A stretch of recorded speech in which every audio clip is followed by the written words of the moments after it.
Olá, pessoal, tudo jóia? Hoje eu tenho o prazer de conversar aqui com Anemir Guimarães, ela que é gerente sênior de segurança do Brasil inteiro, da multinacional WestRock, que é a multinacional da área de celulose. Não é isso, Anemir? Tudo bom? Tudo jóia com você? Olá, Joval, boa tarde a todos. Um prazer estar aqui falando com você. Uma alegria imensa, né, da gente poder discutir novas visões no mundo corporativo, o que tem de novo em segurança do trabalho, o que está acontecendo na vida real, né? No Acho que vai ser mundo. um papo bem legal, muito legal. Muito prazer e eu muito honrada de estar aqui conversando com você e com a galera aí. Muito prazer, Anemir. Nós que ficamos honrados em te receber. Então, eu queria saber de você o seguinte, Anemir. Na WestRock, né, falando do Brasil, em que momento você percebeu assim que mudou a chavinha na WestRock da segurança tradicional para uma nova visão? Bom, vamos lá.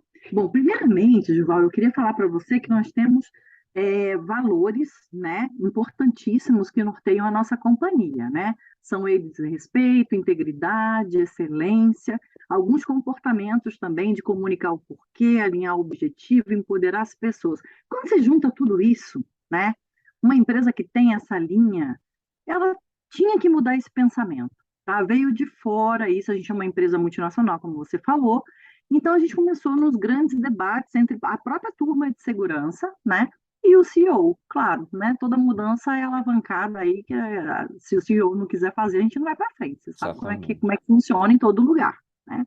Então, veio muito interessante para a gente a primeira nova visão, que eu acho que foi a primeira virada de chave na nossa organização, foi quando a gente começou a falar de um livro chamado Seven Insights into Safety Leadership. Eu costumo dizer que são as 7 dicas para a liderança em segurança.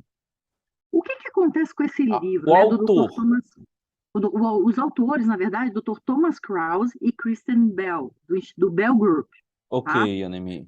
Então, esse livro interessantíssimo, ele fala muito, ele quebra paradigmas, já falando da pirâmide de Bird, né? O que vem, ou seja, que a gente não pode ficar olhando para os incidentes, base de pirâmide, ou seja, já introduz essa nova visão, né? Os grandes incidentes que a gente tem nas empresas, né, quaisquer que sejam, ou fatalidades, nada tem a ver com os incidentes reportáveis, que muitas vezes a gente fica com foco naquilo ali, né? Então, foi a primeira virada de chave. Então, nós não começamos mais a dar muita importância aos indicadores reativos. A gente começou a dar importância a precursores que podem levar, que são atividades críticas. Então, a gente começou a olhar o cotidiano daí, né?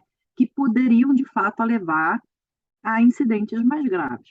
Como exemplo, eu posso citar, por exemplo, empilhadeiras, Hum. né? Trabalho em altura, trabalho em espaço confinado, eletricidade. Então, o foco nisso aí, e não se a pessoa cortou o dedo e levou 3 pontos, tá? Então, a gente teve essa mudança, né? Eu acho que foi daí que a gente começou a entrar nessa visão mais moderna de segurança, abandonando esses conceitos antigos. Os Tá? conceitos assim de linearidade, de alguma proporção matemática, não é isso? E falta de complexidade também. Você vê que a gente analisava a coisa linear, Hum. causa e efeito, usando as mesmas metodologias de investigação de incidentes que todo mundo, né, usava, 5 porquês, Sim. escala. E a gente começou a mudar essa visão. Ó, isso não é suficiente. A gente não consegue pegar o texto, a gente não consegue pegar a tarefa cotidiana em que você tem aquele precursor que pode levar aquilo a um acidente mais grave, Tá, e né? você falou sobre cotidiano. E como é que vocês começaram a olhar cotidiano? Como é que vocês começaram, por exemplo, a olhar contexto? Aí vem o segundo step aí, né? O segundo passo. A gente começou então com Seven Insights, olhando isso, e depois eu não posso deixar de falar, obviamente, do Hop. Então, assim, Human Organizational Performance, ou desempenho humano organizacional, foi a grande virada de chave, o segundo passo para Hum, dar continuidade a essa virada, porque a virada ela é constante, né, Juval? sim. E a gente tem que ir buscando essa modernização de pensamento para poder estar Anemi, inserido no tempo. a virada, na verdade, é uma jornada, não é É uma isso? jornada, é uma jornada.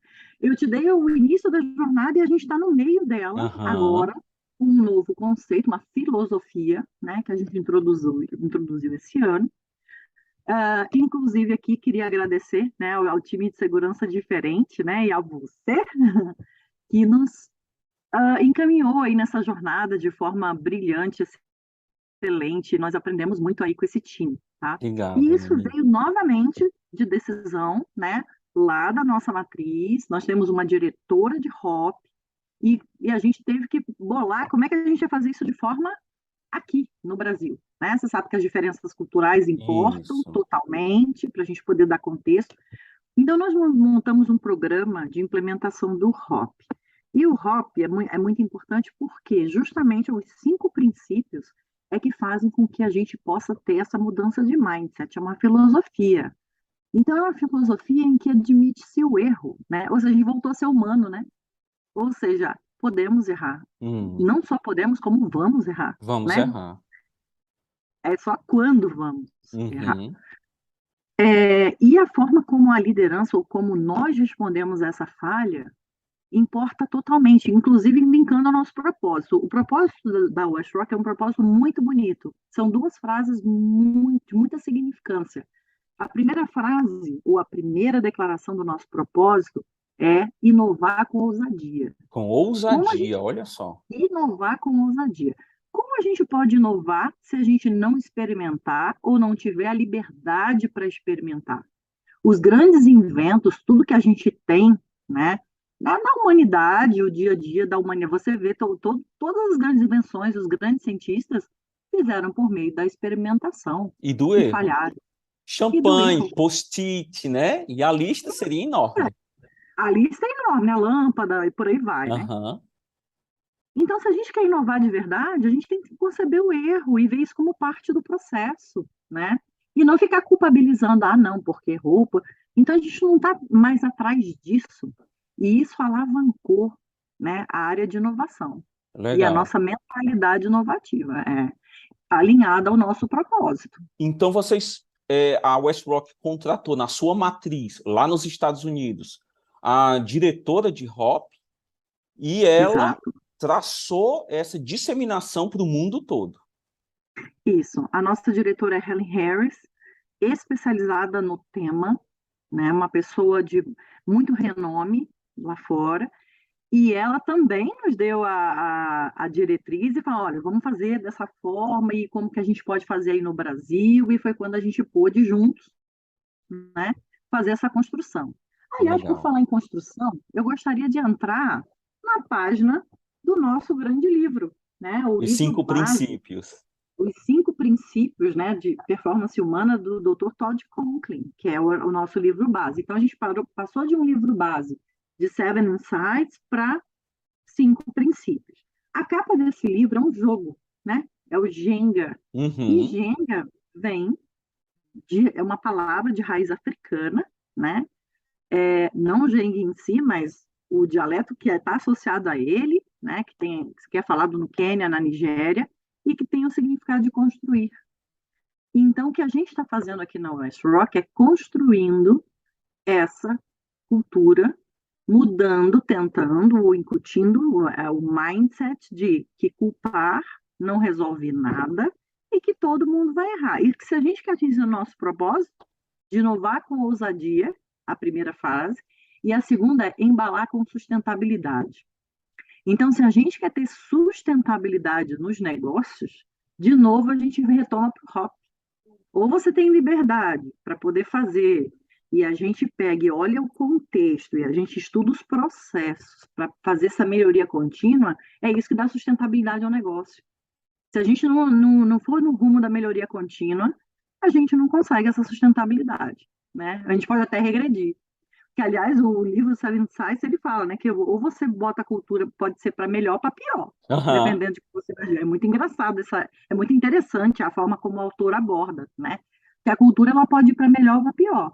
Então, para o Hoppe, ele é a base de uma filosofia, ele é uma filosofia que dá base para uma metodologia. E aí que vem uma metodologia que a gente pode falar, que é do Operational Learning Teams, ou times de aprendizagem, que aí eu estou com outro livro aqui, que é do Bob's Guide. Ele fala, né, e da Andrea Baker. Olha só, Ele fala, olha, ó, repetido, vamos trocar as figurinhas? bora trocar, né? Então, de novo, qual é o joguinho que está aqui? Gênio de Jenga, novo, porque é construção de novo. construção, fantástico, Então, Anemi. na hora que a gente entende, então, é, como a gente deve pensar, ou como por que a gente deve pensar dessa forma, né?